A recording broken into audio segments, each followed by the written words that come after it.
नमस्कार मित्रों। तो आइए सुनते हैं राजेंद्र बाला घोष की लिखी कहानी दुलाई वाली। काशी जी के दशाश्वमेध घाट पर स्नान करके एक मनुष्य बड़ी व्यग्रता के साथ गोदौलिया की तरफ आ रहा था। एक हाथ में मैली सी तौलिया में लिपटी हुई भीगी धोती और दूसरे में सुरती की गोलियों की कई डिब्बियां और सुंगनी की एक पुड़िया थी। उस समय दिन के 11 बजे थे। गोदौलिया की बाही तरफ जो गली है उसके भीतर एक और गली में थोड़ी दूर पर एक टूटे से पुराने मकान में वह जा घुसा। मकान के पहले खंड में बहुत अंधेरा था, पर ऊपर की जगह मनुष्य के वासोपयोगी थी। नवागत मनुष्य धड़धड़ाता हुआ ऊपर चढ़ गया। वहां एक कोठरी में उसने हाथ की चीजें रख दी और सीता सीता कहकर पुकारने लगा। क्या है, कहती हुई एक 10 बरस की बालिका आ खड़ी हुई। तब उस पुरुष ने कहा, सीता जरा अपनी बहन को बुला ला। अच्छा, कहकर सीता गई और कुछ देर में एक नवीना स्त्री आकर उपस्थित हुई। उसे देखते ही पुरुष ने कहा, लो, हम लोगों को तो आज ही जाना होगा। इस बात को सुनकर स्त्री कुछ आश्चर्य युक्त होकर और झुंझलाकर बोली, आज ही जाना होगा? यह क्यों? भला आज कैसे जाना हो सकेगा? ऐसा ही था तो सवेरे भैया से कह देते। तुम तो जानते ही हो कि मुंह से कह दिया बस छुट्टी हुई। लड़की कभी विदा की होती तो मालूम पड़ता। आज तो किसी सूरत में जाना नहीं हो सकता। तुम आज कहती हो, हमें तो अभी जाना है। बात यह है कि आज ही नवल किशोर कलकत्ते से आ रहे हैं। आगरे से अपनी नई बहू को भी साथ ला रहे हैं, सो उन्होंने हमें आज ही जाने के लिए इसरार किया है। हम सब लोग मुगल सराय से साथ ही इलाहाबाद चलेंगे। उनका तार मुझे घर से निकलते ही मिला, इसी से मैं झट नहा धोकर लौट आया। बस अब करना ही क्या है, कपड़ा वपड़ा जो कुछ हो बांध बूंद कर घंटे भर में खा पी कर चली चलो। जब हम तुम्हें विदा कराने आए ही हैं, तब कल के बदले आज ही सही। हाँ, यह बात है। नवल जो चाहे करावे, क्या एक ही गाड़ी में न जाने से दोस्ती में बट्टा लग जाएगा? अब तो किसी तरह रुकोगे नहीं, जरूर ही उनके साथ जाओगे। पर मेरे तो नाको दम आ जाएगी। क्यों, किस बात से? उनकी हंसी से और किससे? हंसी ठट्टा भी राह में अच्छी लगती है, उनकी हंसी मुझे नहीं भाती। एक रोज मैं चौके में बैठी पुड़िया काट रही थी कि इतने में न जाने कहाँ से आकर नवल चिल्लाने लगे, ए बुआ, ए बुआ, देखो तुम्हारी बहू पुड़िया खा रही है। मैं तो मारे शर्म के मर गई। हाँ, भाभी जी ने बात उड़ा दी सही। वे बोली खाने पहनने के लिए तो आई ही है, पर मुझे उनकी हंसी बहुत बुरी लगी। बस इसी से तुम उनके साथ नहीं जाना चाहती? अच्छा चलो, मैं नवल से कह दूंगा कि यह बेचारी कभी रोटी तक तो खाती ही नहीं, पूड़ी क्यों खाने लगी। इतना कहकर बंशीधर कोठरी के बाहर चले आए और बोले, मैं तुम्हारे भैया के पास जाता हूँ, तुम रो रुला कर तैयार हो जाना। इतना सुनते ही जानकी दई की आंखें भर आई और आषाढ़ सावन की ऐसी जड़ी लग गई। बंशीधर इलाहाबाद के रहने वाले हैं, बनारस में ससुराल है, स्त्री को विदा कराने आए हैं। ससुराल में एक साले साली और सास के सिवा और कोई नहीं है। नवल किशोर इनके दूर के नाते में ममेरे भाई है, पर दोनों में मित्रता का ख्याल अधिक है। दोनों में गहरी मित्रता है, दोनों एक जान दो कालिब है। उसी दिन बंशीधर का जाना स्थिर हो गया। सीता बहन के संग जाने के लिए रोने लगी। माँ रोती धोती लड़की की विदा सामग्री इकट्ठी करने लगी। जानकी दई भी रोती ही रोती तैयार होने लगी। कोई चीज भूलने पर धीमी आवाज में माँ को याद भी दिलाती गई। 1 बजने पर स्टेशन जाने का समय आया। अब गाड़ी या इक्का लाने कौन जाए? ससुराल वालों की अवस्था अब आगे किसी नहीं कि 2-4 नौकर चाकर हर समय बने रहे। सीता के बाप के न रहने से काम बिगड़ गया है। पैसे वालों के यहाँ नौकर चाकरों के सिवा और भी 2-4 खुशामदी घेरे रहते हैं। चूचे को कौन पूछे? एक कहारिन है, सो भी इस समय कहीं गई है। साले राम की तबीयत अच्छी नहीं, वे हर घड़ी बिछौने से बातें करते हैं। तिस पर भी आप कहने लगे, मैं ही धीरे धीरे जाकर कोई सवारी ले आता हूँ, नजदीक तो है। बंशीधर बोले, नहीं नहीं, तुम क्यों तकलीफ करोगे, मैं ही जाता हूँ। जाते जाते बंशीधर विचारने लगे कि इक्के की सवारी तो भले घर की स्त्रियों के बैठने लायक नहीं होती, क्योंकि एक तो इतने ऊंचे पर चढ़ना पड़ता है, दूसरे पराये पुरुष के संग एक साथ बैठना पड़ता है। मैं एक पालकी गाड़ी ही कर लूँ, उसमें सब तरह का आराम रहता है। पर जब गाड़ी वाले ने 1.5 रुपया किराया मांगा, तब बंशीधर ने कहा, चलो इक्का ही सही, पहुंचने से काम। कुछ नवल किशोर तो यहाँ से साथ है नहीं, इलाहाबाद में देखा जाएगा। बंशीधर इक्का ले आए और जो कुछ असबाब था इक्के पर रख कर आप भी बैठ गए। जानकी दई बड़ी विकलता से रोती हुई इक्के पर जा बैठी। पर इस अस्थिर संसार में स्थिरता कहाँ? यहाँ कुछ भी स्थिर नहीं। इक्का जैसे जैसे आगे बढ़ता गया वैसे जानकी की रुलाई भी कम होती गई। सिकरौल के स्टेशन के पास पहुंचते पहुंचते जानकी अपनी आंखें अच्छी तरह पोंछ चुकी थी। दोनों चुपचाप चले जा रहे थे कि अचानक बंशीधर की नजर अपनी धोती पर पड़ी और अरे एक बात तो हम भूल ही गए कहकर पछता से उठे। इक्के वाले के कान बचाकर जानकी जी ने पूछा, क्या हुआ?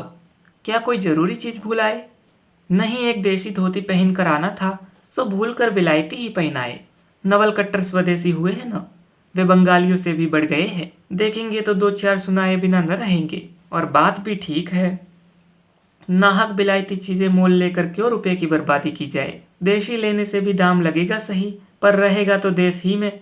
जानकी जरा भौए टेढ़ी करके बोली, ओ, धोती तो धोती, पहनने से काम, क्या यह बुरी है? इतने में स्टेशन के कूलियों ने आ घेरा। बंशीधर एक कूली करके चले। इतने में इक्के वाले ने कहा, इधर से टिकट लेते जाइए, पुल के उस पार तो ड्योढ़े दर्जे का टिकट मिलता है। बंशीधर फिर कर बोले, अगर मैं ड्योढ़े दर्जे का ही टिकट लूँ तो? इक्के वाला चुप हो रहा। इक्के की सवारी देखकर इसने ऐसा कहा। यह कहते हुए बंशीधर आगे बढ़ गए। यथा समय रेल पर बैठकर बंशीधर राजघाट पार करके मुगल सराय पहुंचे। वहां पुल लांघ कर दूसरे प्लेटफार्म पर जा बैठे। आप नवल से मिलने की खुशी में प्लेटफार्म के इस चोर से उस चोर तक टहलते रहे। देखते देखते गाड़ी का धुआं दिखलाई पड़ा। मुसाफिर अपनी अपनी गठरी संभालने लगे। रेल देवी भी अपनी चाल धीमी करती हुई गंभीरता से आ खड़ी हुई। बंशीधर एक बार चलती गाड़ी ही में शुरू से आखिर तक देख गए, पर नवल का कहीं पता नहीं। बंशीधर फिर गाड़ियों को दोहरा गए, तहरा गए, भीतर घुस घुस कर एक एक डिब्बे को देखा, किंतु नवल न मिले। अंत को आप खिजला उठे और सोचने लगे कि मुझे तो वैसी चिट्ठी लिखी और आप ना आया, मुझे अच्छा उल्लू बनाया। अच्छा, जाएंगे कहा, भेंट होने पर समझ लूंगा। सबसे अधिक सोच तो इस बात का था कि जानकी सुनेगी तो ताने पर ताना मारेगी, पर अब सोचने का समय नहीं। रेल की बात ठहरी। बंशीधर झट गए और जानकी को लाकर जनानी गाड़ी में बिठाया। वह पूछने लगी, नवल की बहू कहाँ है? वह नहीं आए, कोई अटकाव हो गया, कहकर आप बगल वाले कमरे में जा बैठे। टिकट तो ड्योढ़े का था, पर ड्योढ़े दर्जे का कमरा कलकत्ते से आने वाले मुसाफिरों से भरा था, इसलिए तीसरे दर्जे में बैठना पड़ा।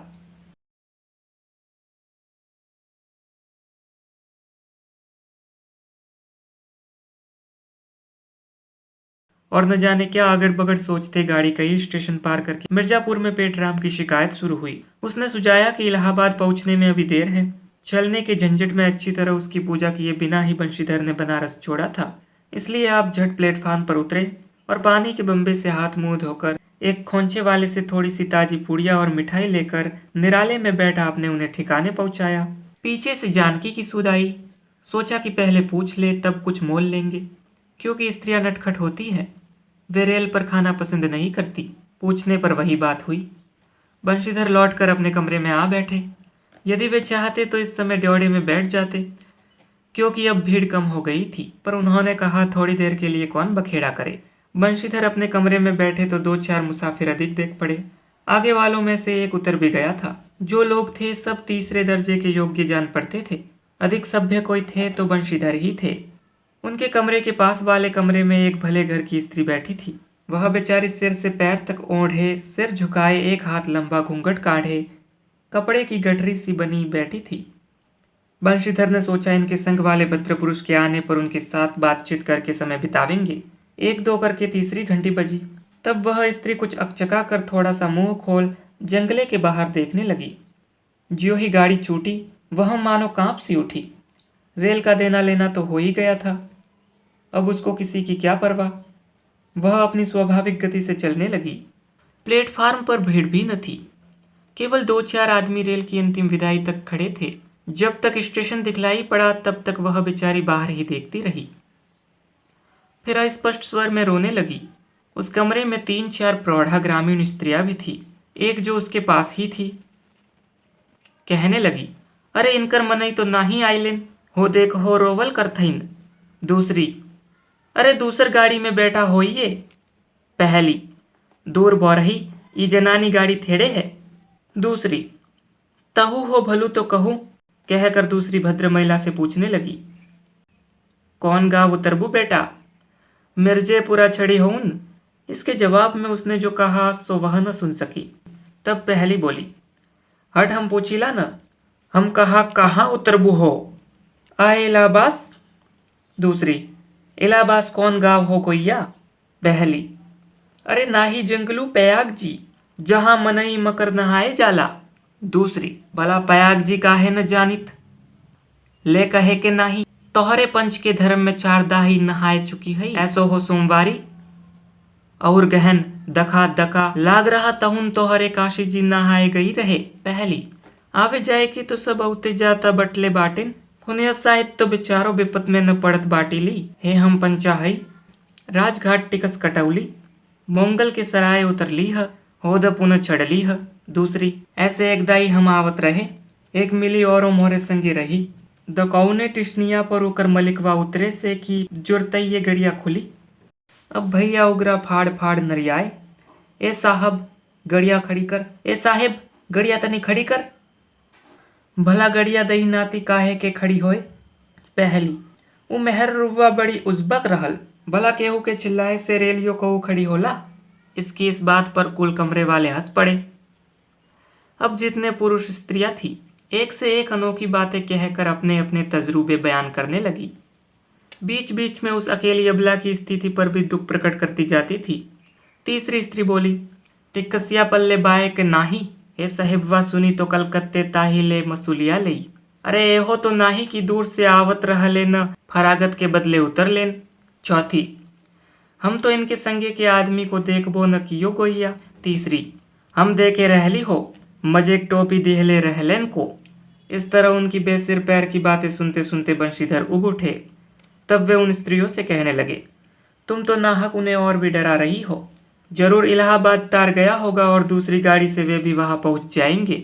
मैं भी इलाहाबाद ही जा रहा हूँ, मेरे संग भी स्त्रियां हैं, जो ऐसा ही है तो दूसरी गाड़ी के आने तक मैं स्टेशन ही पर ठहरा रहूंगा। तुम लोगों में से यदि कोई प्रयाग उतरे तो थोड़ी देर के लिए स्टेशन पर ठहर जाना, इनको अकेला छोड़ देना उचित नहीं।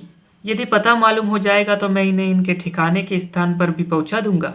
बंशीधर की इन बातों से उन स्त्रियों की वाग्धारा दूसरी ओर बह चली। हाँ, यह बात तो आप भली कही, नाही भैया हम पंचे काहे के केहू से कुछ कही, अरे एक के एक करत न बा तो दुनिया चलत कैसे बा, इत्यादि ज्ञान गाथा होने लगी। कोई कोई तो उस बेचारी को सहारा मिलते देख खुश हुए और कोई कोई नाराज भी हुए।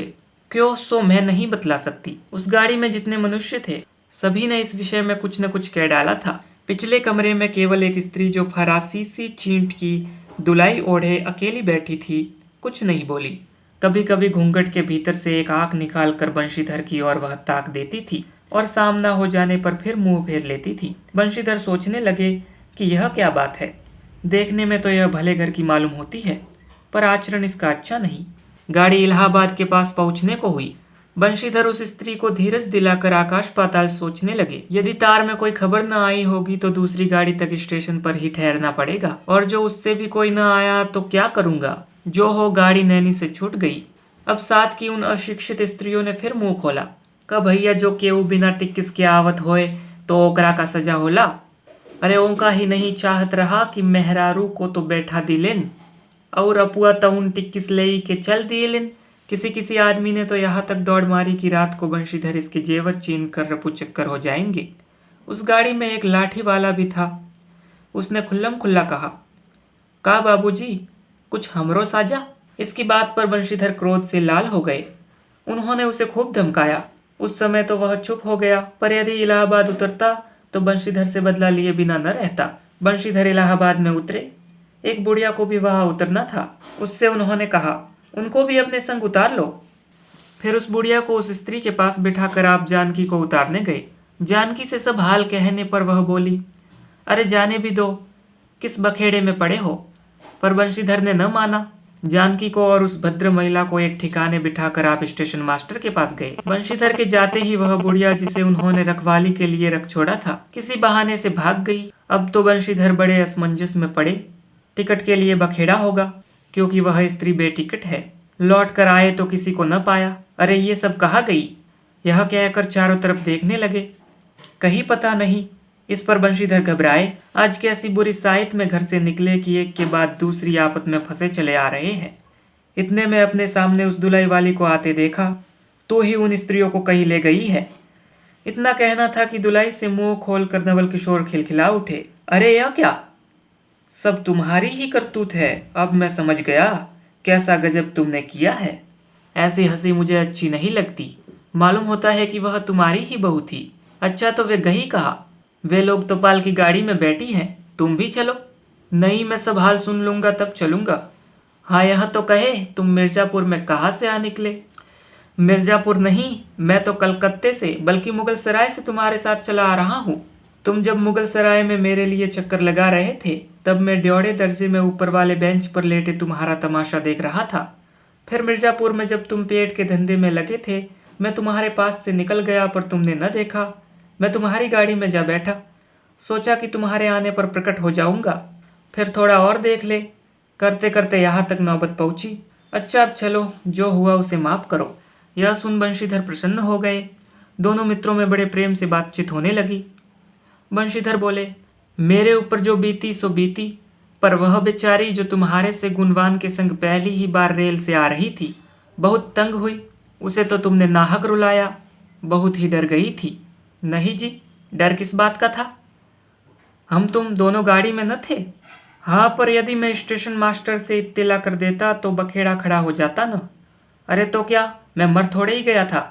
4 हाथ की दुलाई की बिसात ही कितनी। इसी तरह बातचीत करते करते दोनों गाड़ी के पास आए। देखा तो दोनों मित्र बंधुओं में खूब हंसी हो रही है। जानकी कह रही थी, अरे तुम क्या जानो, इन लोगों की हंसी ऐसी ही होती है। हंसी में किसी के प्राण भी निकल जाए तो भी इन्हें दया ना आवे। खैर दोनों मित्र अपनी अपनी घरवाली को लेकर राजी खुशी घर पहुंचे और मुझे भी उनकी यह राम कहानी लिखने से छुट्टी मिली। तो ये थी कहानी लेखिका राजेंद्र बालाघोष की लिखी दुलाई वाली। धन्यवाद।